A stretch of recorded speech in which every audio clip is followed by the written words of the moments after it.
And then take a second breath, breathing in deeply and breathing out the love that we have inside to share with the entire world.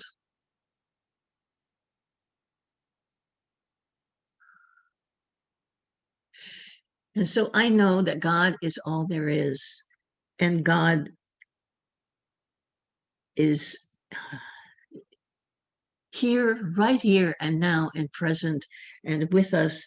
And I'm so grateful that we're able to gather here together in a spirit of unity and wholeness and love to learn and share and participate in the knowledge that we do share and be able to increase it. And we're so blessed to have a service and have Reverend Michelle's words of wisdom that constantly brings us to a new level of understanding of spirit at large, as well as spirit within each and every one of us. And I'm so grateful to know that the truth of our being is that we are, in fact, God, pieces of God. God, all of God is within us, and we are able to express it and therefore express God in everything we think, do, or say.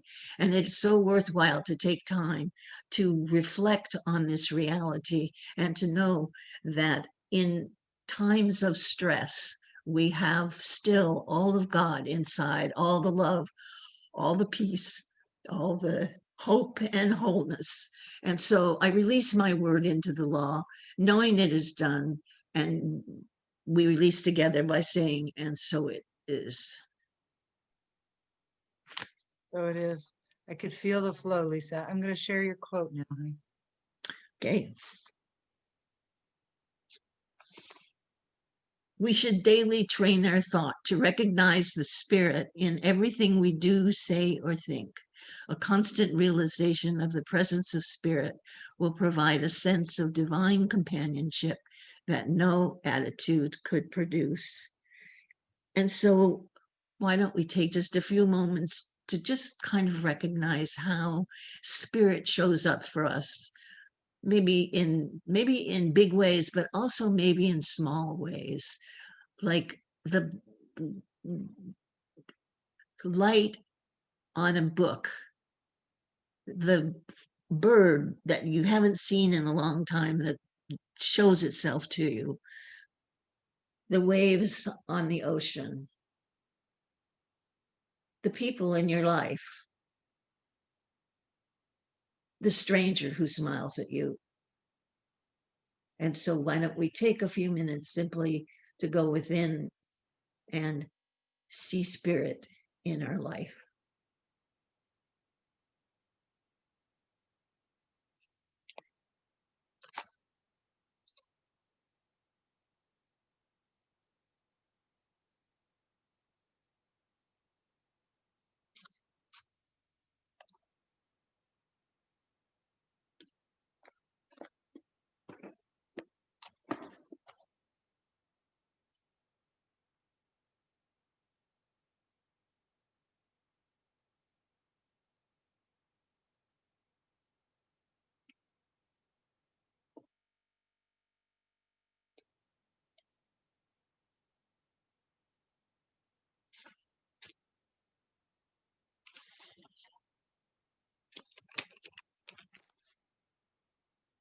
And if you come back into our joined space, I wanted to share this poem from Hafiz.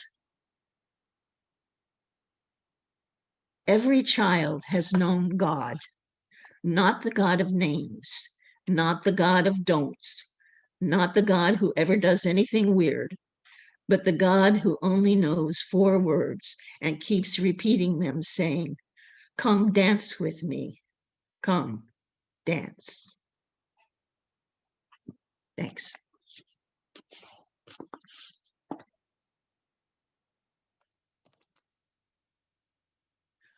January's affirmation. There is a timeless wisdom within me. I open my heart and allow it to flow. I am always at choice. I am the vision caster of my life, and everything I think, feel, say, and do is in service to my vision of good. And so it is.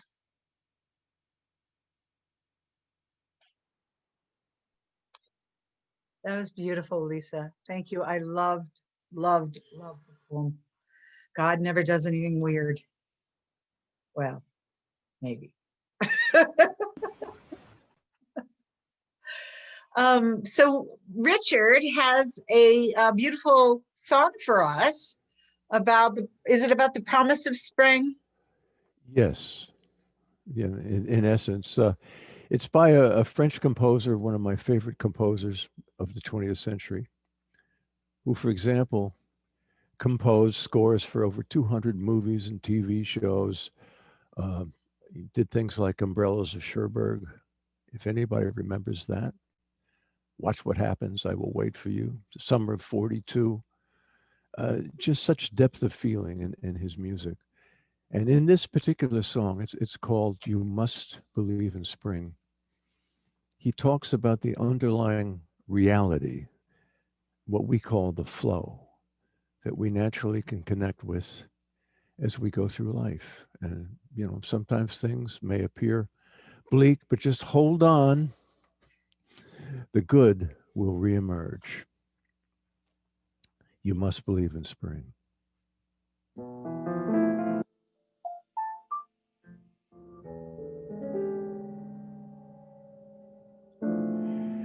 When lonely feelings chill the meadows of your mind,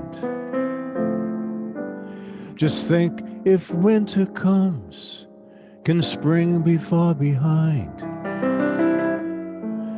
Beneath the deepest snows, the secret of a rose is merely that it knows you must believe in spring. Just as a tree is sure its leaves will reappear, it knows its emptiness is just a time of year. The frozen mountain dreams of April's melting streams, how crystal clear it seems you must believe in spring. You must believe in love and trust it's on its way. Just as the sleeping rose awaits the kiss of May, so in a world of snow, of things that come and go, where what you think you know, you can't be certain of, but you must believe in spring and love.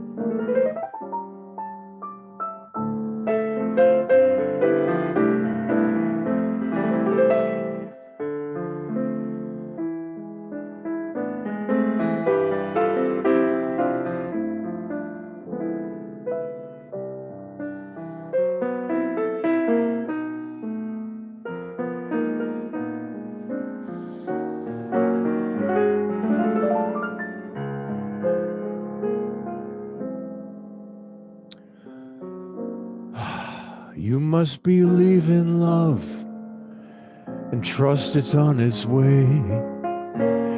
Just as the sleeping rose awaits the kiss of May, so in a world of snow, of things that come and go, where what you think you know, you can't be certain of, You must believe in spring and love.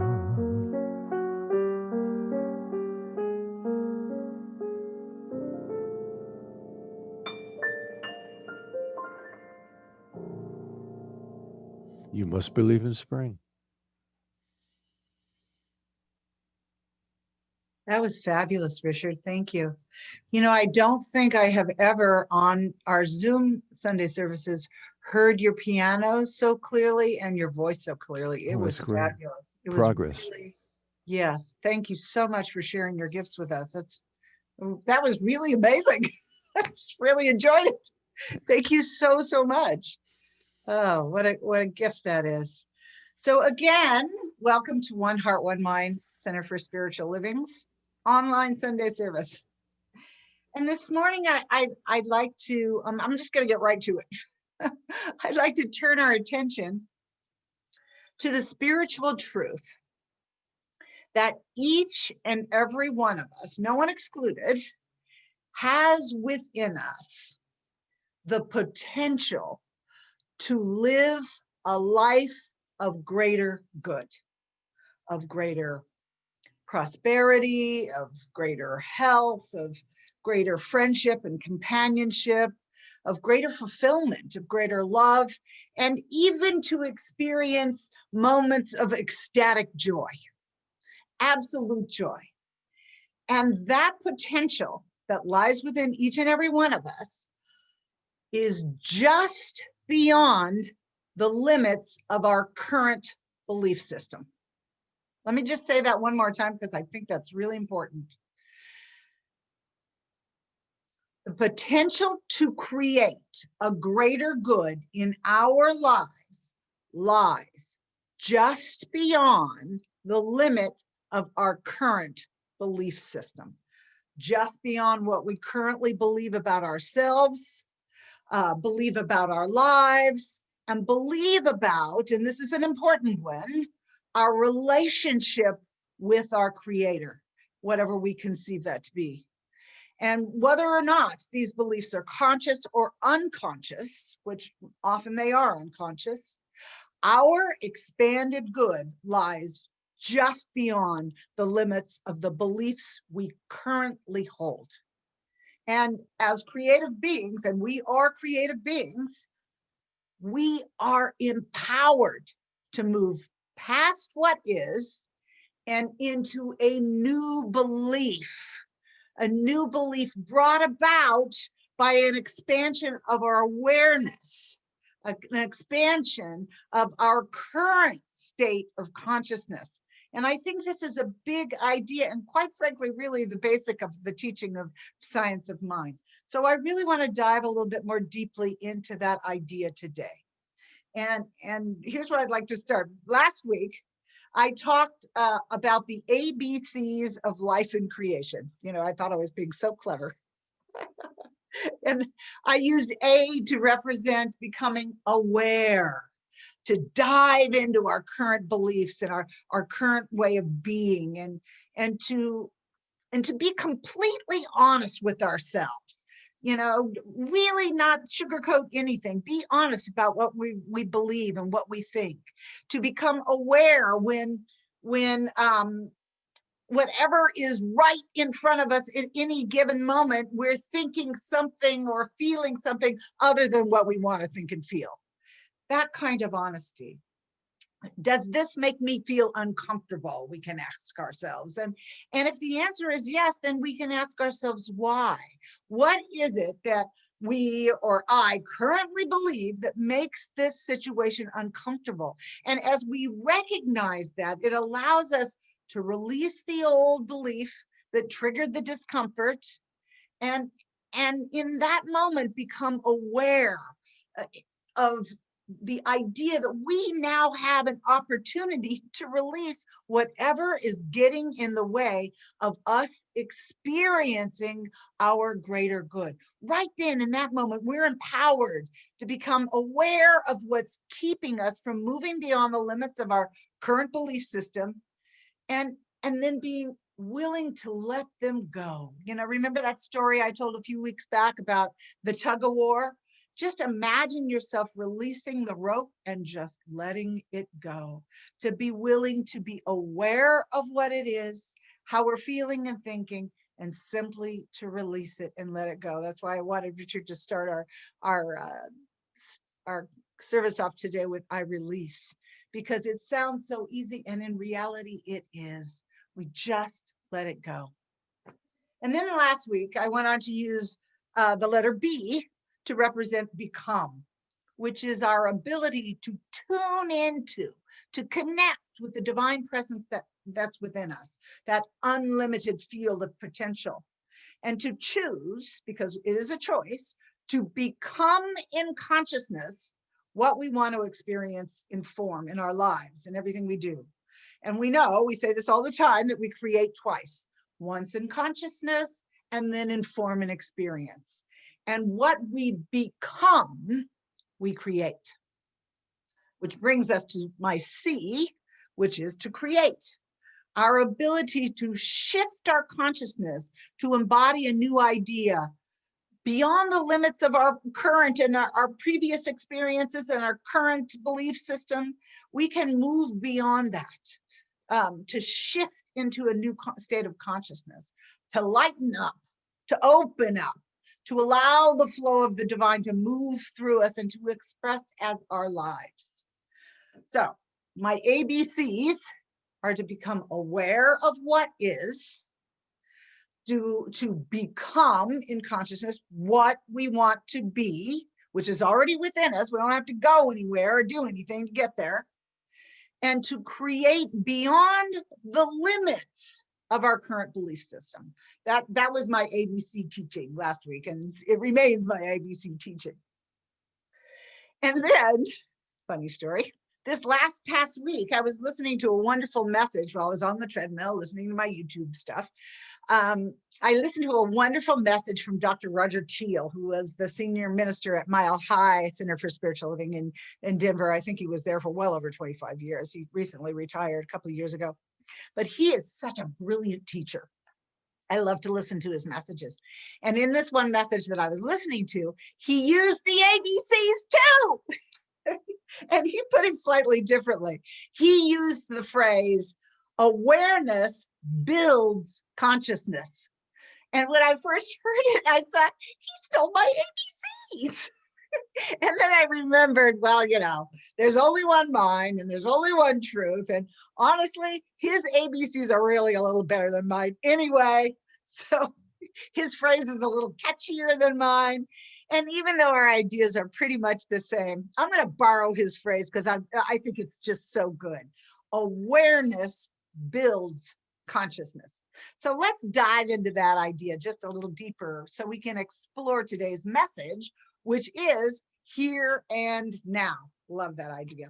And since January is traditionally for Centers for Spiritual Living Back to Basic Month, I thought I'd sprinkle in a little bit of wisdom from chapter 3 in the Science of Mind text, which is traditionally done on the third week.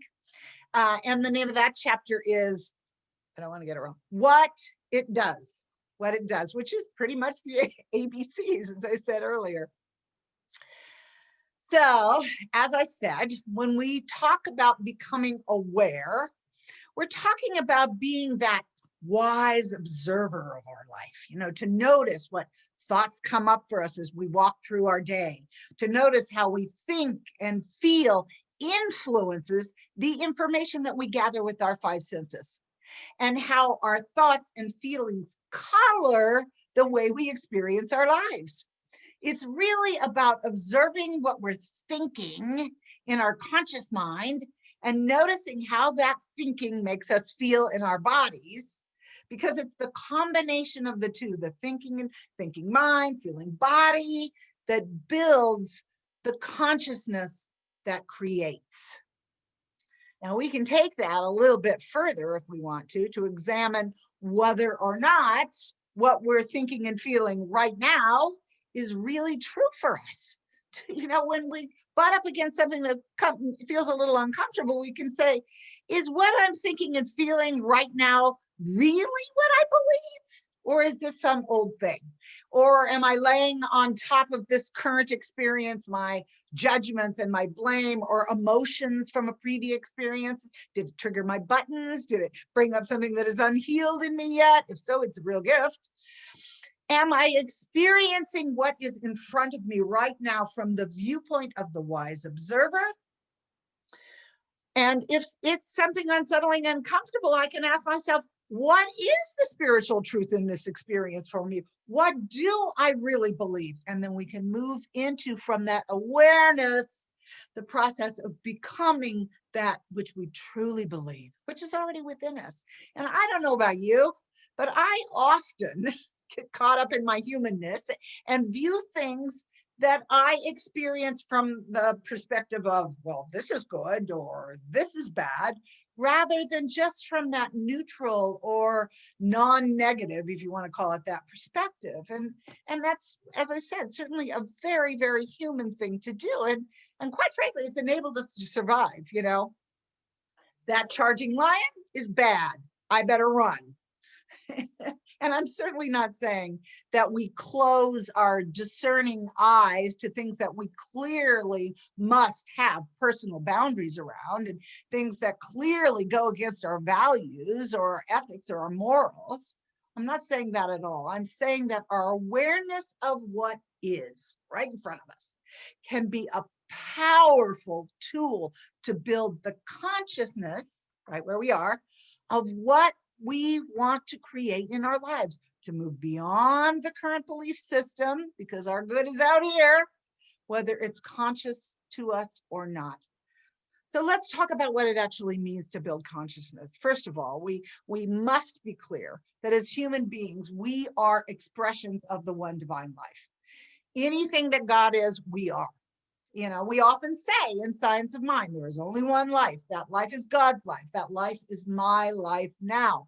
And we say that because in our oneness with this divine life, everything that is true in God is true in us and available to us. Again, we don't have to go anywhere to get something or do something to become someone to have access to the good of God. We already have it within us. We already have within us the potential for the consciousness of, you name it, abundance, compassion, friendship, wisdom, beauty, love, and any other attribute of the divine that you can think of. Everything is already within us.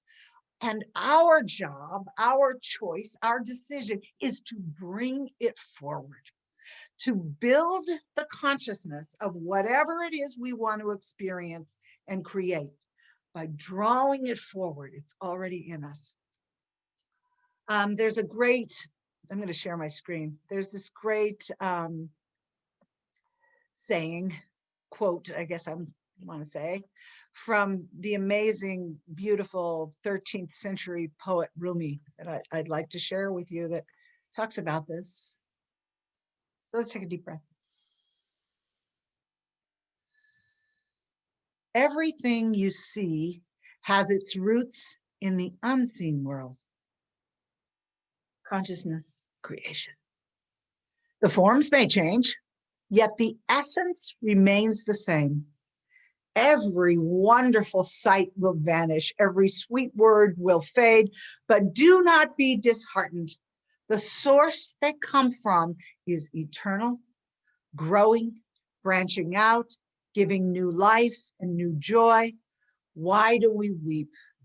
The source is within you, and this whole world is springing up from it. I can just see the spring coming up from the depth of the reality of our being and creating our amazing and beautiful world. When we understand how to build consciousness, we understand how the world springs up from within us, like Rumi told us. While everything in physical form and experience is fleeting, it's transient, it's mutable, it's changeable, the source of it all remains constant, always available to create something new.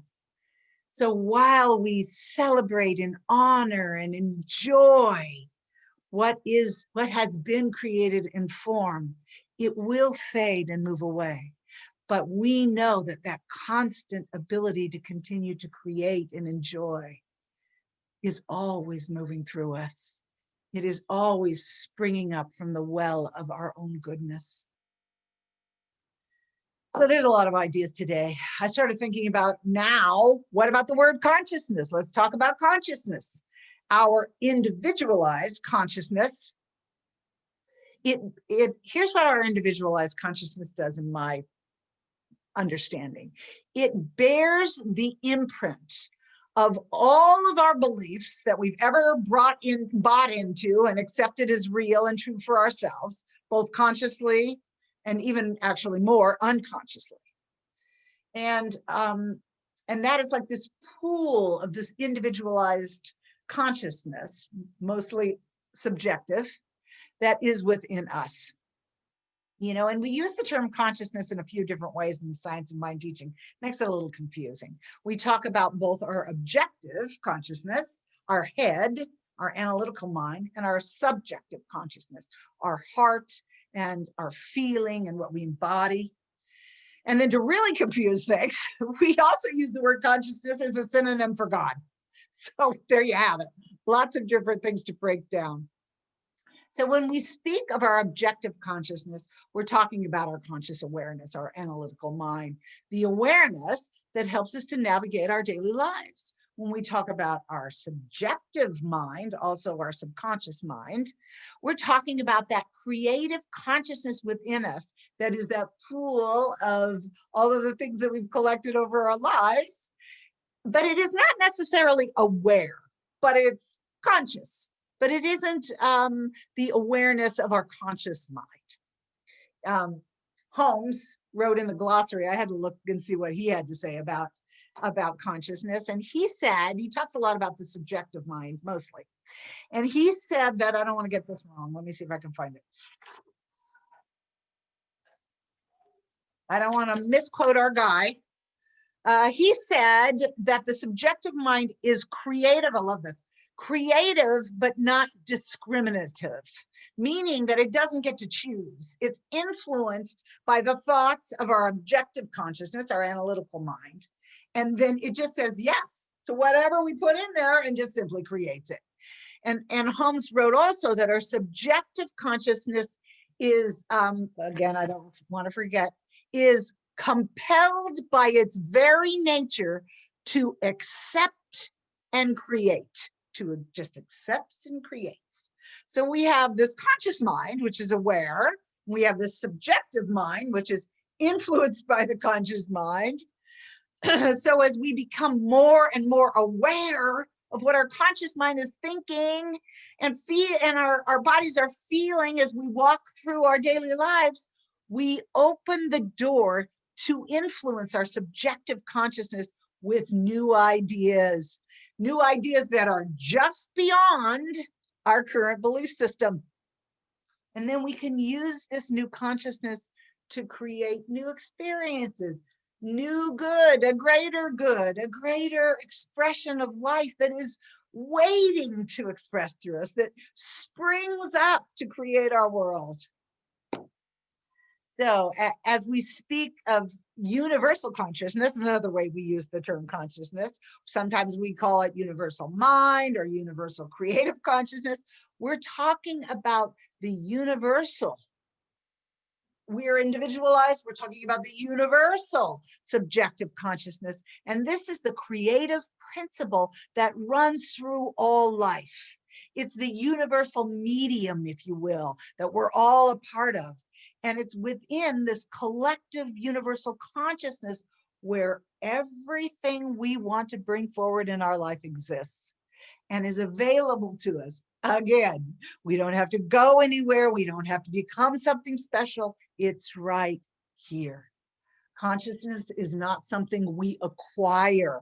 It's something we tune into. It's already in us, which brings me, finally, to the actual topic for today, which is here and now. And here and now is the place, let's see, what can we even call it? The moment where we build consciousness. It's the only moment in which we intimately experience the divine. There's this wonderful story. I don't want to forget this either. And I thought of this as I was writing my talk, and I thought, oh, that's a perfect illustration of what we're talking about, of being in the moment and experiencing something. There's a wonderful story about the Buddha and the golden flower. It's affectionately called the Flower Sermon. And the story goes that one day Buddha was gathered with a large assembly of his monks, which he did often, and they were seated by the side of a beautiful pond. And everyone was kind of expectantly waiting for him to impart his teaching through his spoken word. And apparently the Buddha was not one who minced words, and he actually was gifted with a very bright intellect, and he had the ability to articulate his teachings at great length, and apparently he often did. But on this occasion, Buddha tried a different approach. He felt that for all of his words that he'd spoken to his monks over the many years of his teaching, that many of them still truly didn't understand what he was trying to say. That they got the words, but they really didn't get the teaching in terms of like a firsthand experience. We talk about that all the time. Theory, yes. Application, no. So his followers were all ears. They were sitting there waiting for him to impart his wisdom. They waited for him to speak, and he didn't speak. Instead, he just smiled, and he picked up this golden lotus flower, and he held it up for all to see, and he twirled it around in his fingers, and he held it just silently. And the minutes went by, and everybody was waiting, and he said nothing. No one understood what he was doing but one person, and I'm probably going to botch his name, but I'm going to give it a shot anyway. It's Mahakapaha. Was the only one who suddenly, as the Buddha held the beautiful golden lotus, smiled in full recognition and enlightenment. And because he was the only one among all the disciples who grasped the secret of the golden flower, he became Buddha's successor. He was the next to lead. So here's the meaning that I get from this story. The meaning that I get is the meaning of the here and now. You know, when we move beyond words and we're just present with what is, the beauty of the flower, the beauty of the sunset, the discomfort of a confrontation, whatever it is, when we move beyond words, we are in the experience, the resonance, the vibration of the moment. You know, and the Buddha was asking everyone in this beautiful flower sermon to put down their expectations, to put down their words, and just be present to the beauty of the lotus blossom, to experience its nature, to experience its beauty and the essence of the lotus. I'm sure you all know what I'm talking about. And I'm sure you all know that often it is a challenge to just be present in the experience. In an attempt, I'm sorry, I got something in my throat. In an attempt to describe an experience, which we all do, we all want to do, we often lose the experience itself. I think it was Soren Kierkegaard who said, when you name me, you negate me, because you're so into the whole name and the idea and the head and the thoughts that you negate the experience. We do that with the divine. We want to call it all these things. We want to give it a name. We want to describe it, and we miss the experience.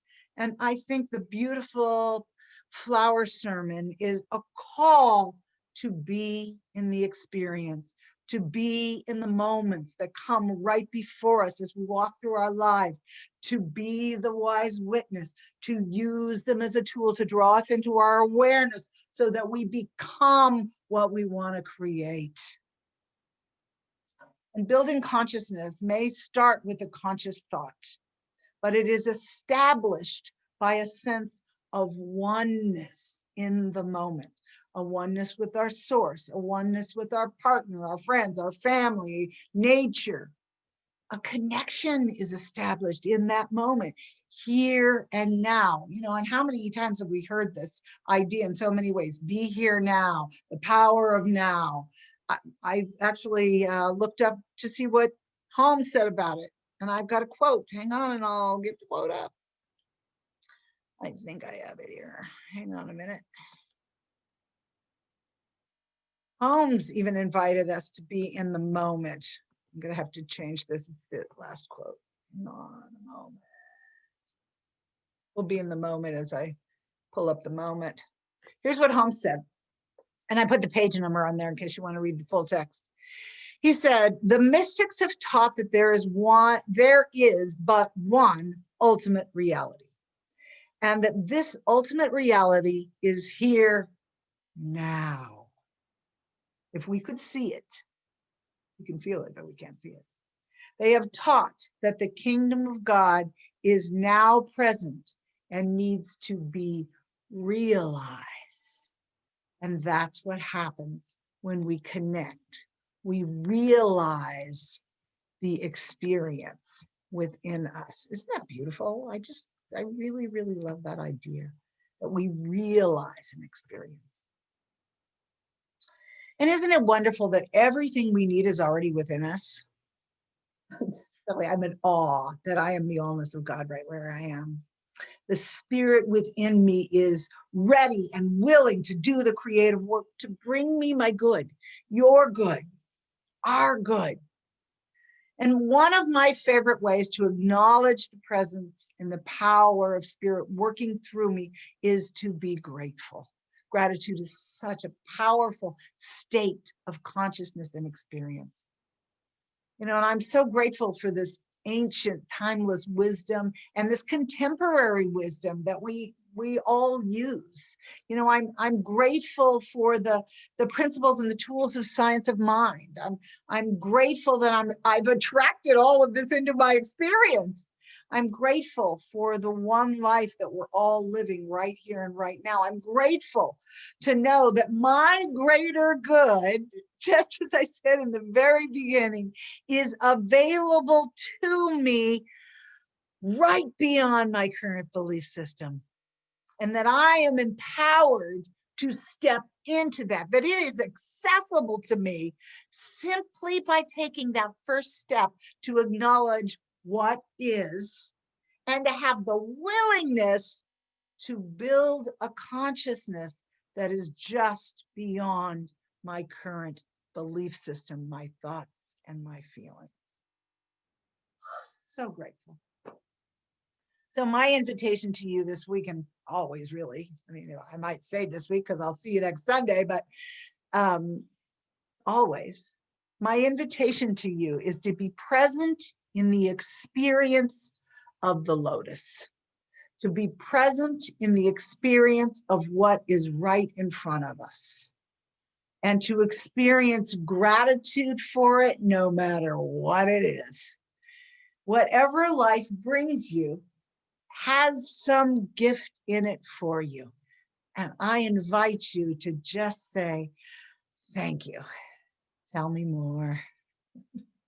And let's pray. So taking in a nice deep centering breath, knowing that God is absolutely all there is nothing missing. It is the wholeness, the allness, and the perfection of universal order and wisdom and beauty, of companionship, of prosperity, of the prosperity of the abundant nature we live in. It is the beautiful feeling of connection that we have with our source and with each other. It is all that is. It is the greater good that exists. It is the more loving, the more sumptuous, experience of life itself. It is the awe-inspiring, joyous moment. And we are all in it. It is in us. We are in it. We are one. We are expanded. God is right where we are, spirit, this thing we call life. So I speak my word for and about each and every person who is present on this call and each and every person who is not, that there is a new consciousness building, that it is expanding to encompass all of the good that God is, that spirit is, that is ours right here, right now, and that we open to it and let it flow. That we build the consciousness that supports the creation of all that is beautiful, wonderful, whole, and perfect in our daily lives, for it is already given and we say yes. So I just say with this knowing within me, this experience of the lotus within me, thank you. Thank you. Thank you. All is well. It has no choice. It is perfect, whole, and complete. And with that, I release these words, this prayer, this attitude and atmosphere of being. And I know it can do nothing but come back to us multiplied. So for this and so much more, I relax, I enjoy, I release, and together we say, and so it is.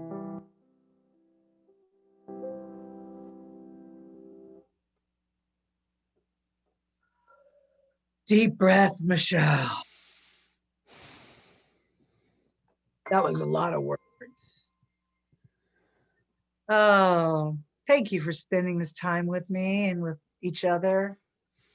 Love these moments that we get to spend together. So this is our time of conscious giving, and I'm going to share my screen about ways in which you can give, which I know you know, but it's always nice to remind. And conscious giving is a spiritual practice, because we know that as we give, we receive, and atmosphere of the beingness within us, it stakes our claim, if you will, for our greater good. As we give with that intention of a greater good for ourselves and the world, it cannot help but be returned to us in that same way. So I invite you to imagine you're holding your financial gift that you are giving. The energy of this money goes out to support your center and to feed the expansion and the building of a consciousness of love and prosperity. I invite you to say this affirmation with me. I recognize that my gift is an instrument of the energy and the love of God. As it flows from me, it uplifts and advances all life, including mine. I give and receive joyously. I am so grateful. And so it is.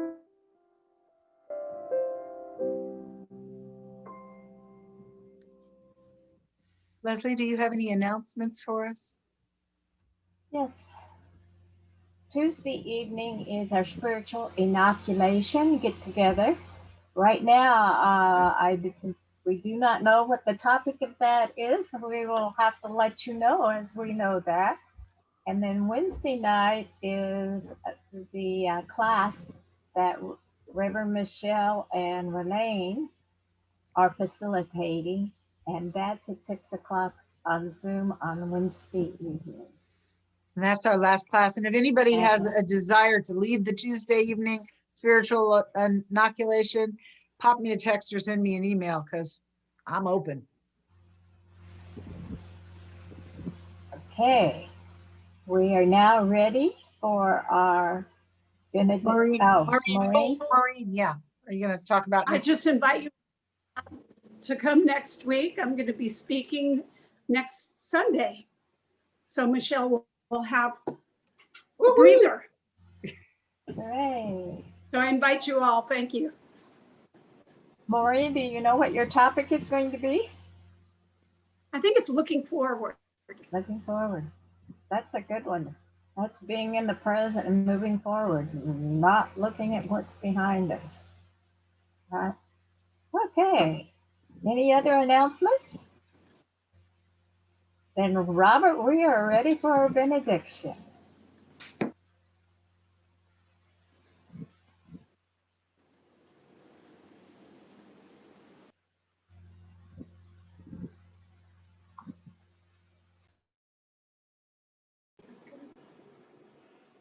So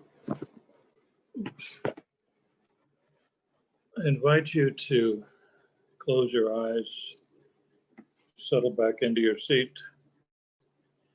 and join me in consciousness. And by that I mean join me in God and also in universal consciousness, knowing that there is only one, that we are always one with it. There's only one power, one presence. We commune with the presence each and every moment of our lives, and we use the power to create good in our lives. And I express tremendous gratitude for this beautiful Sunday morning, our opportunity to come together in consciousness, and for the message that Reverend Michelle gave us this morning.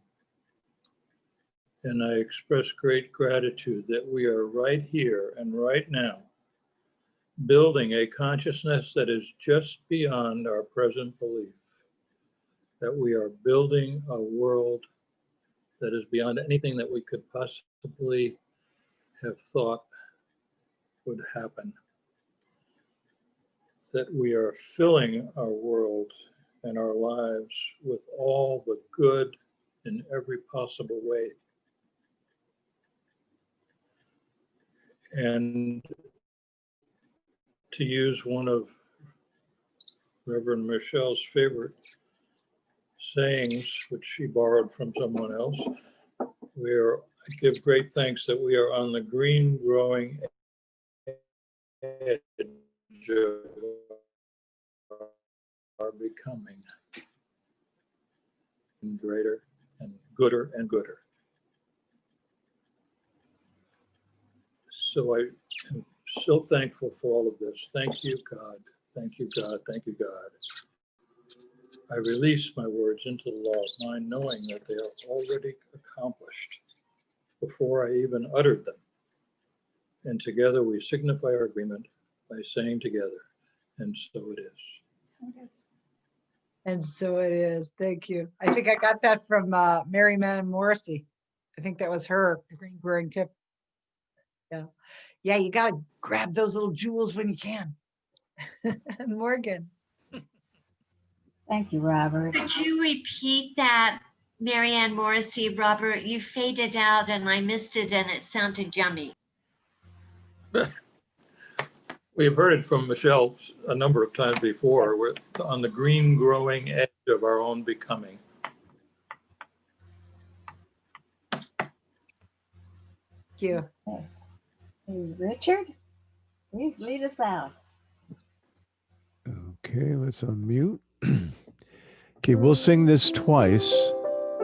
First time through I, second time through we. I am a light, I am a light, I am a light in this world. I am a light, I am a light, I am a light in this world. And I shine, and I shine, and I shine so bright.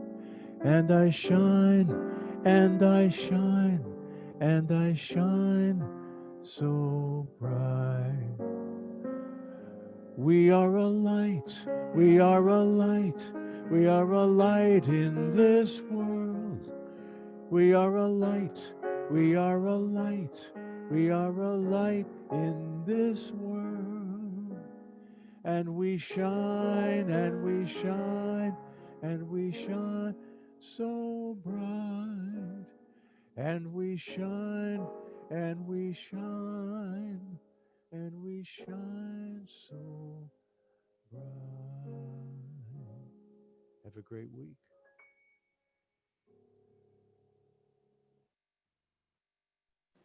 Thank you, Richard. I love that. I just thought of another quote that I was going to use and I didn't have the opportunity was, a problem is only an opportunity in work clothes. You love that? I love that. Ah. So does anybody want to share what's going on with you? You want to talk about how you build consciousness? Anything?